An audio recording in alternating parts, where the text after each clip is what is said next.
I see the Hansa around the kanji for station, for in Japanese the word many of you know is eki, and so there's two words in this. This poem is called Pahsimeroi Eki, and Pahsimeroi is a Uto-Aztecan word which I define in the text. So the poem is called Pahsimeroi Eki. Pahsimeroi Eki begins to take shape in imaginary union spliced between Shoshone and Nihongo.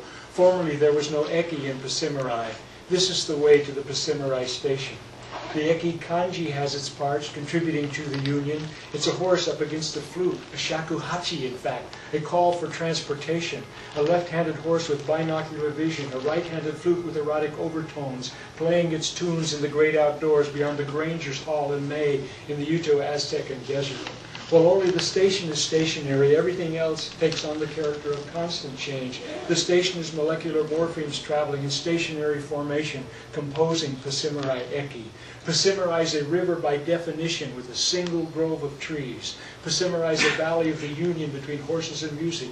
Pahsimeroi Eki is where we hear how the West was lost and the gasp where the world begins. My father used to whistle for his horses. The bright ones came galloping at the sound. He had no flute but horseback transportation to escape from English into sound. I need to get out of here. Can you call me a horse? You're a horse, Pahsimeroi Eki. You've been stalled at the station for a long time.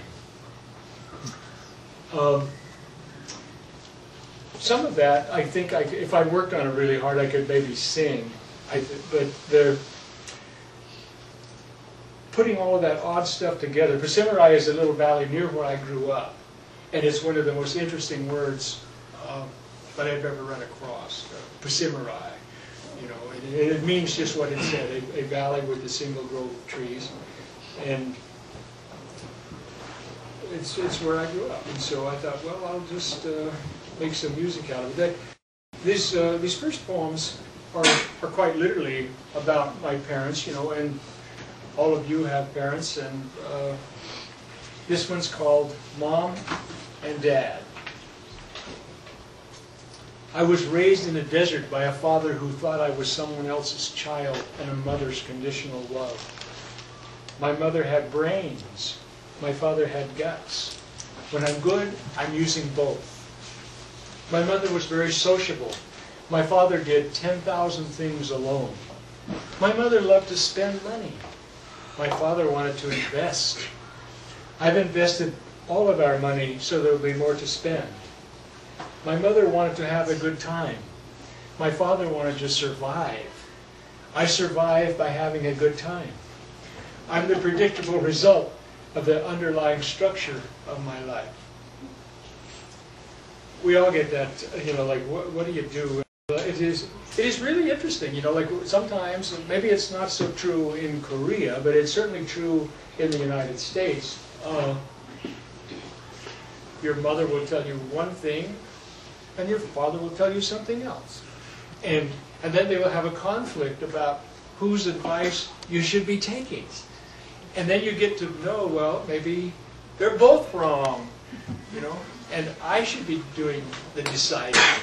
You know, that's as you become an adult, you have to do that. But it's very interesting that how that happens. And here's a little poem called Raspberry Redux. Now that the women I learned the most about raspberries, hard work, and love from, my mother and Dorothy Ivy, are both dead, I pull the rapidly growing morning glory from the basis of my transplanted canes. After all the other work is done, and the late afternoon spring sun warms the earth on my back, slightly bent, as gloved hands grip the handle of a hoe with a thin, intentional blade. I see all kinds of wonderful people, mostly women, but I see a few guys. I've been in Korea for 4 days. I mean, tending their gardens all around in Paju, where we've been living, and on our way down here. And people sometimes still planting rice by hand and taking care of the granary and the things. And I like that, you know, because I grew up a long time ago, and I love vegetables. And, why not?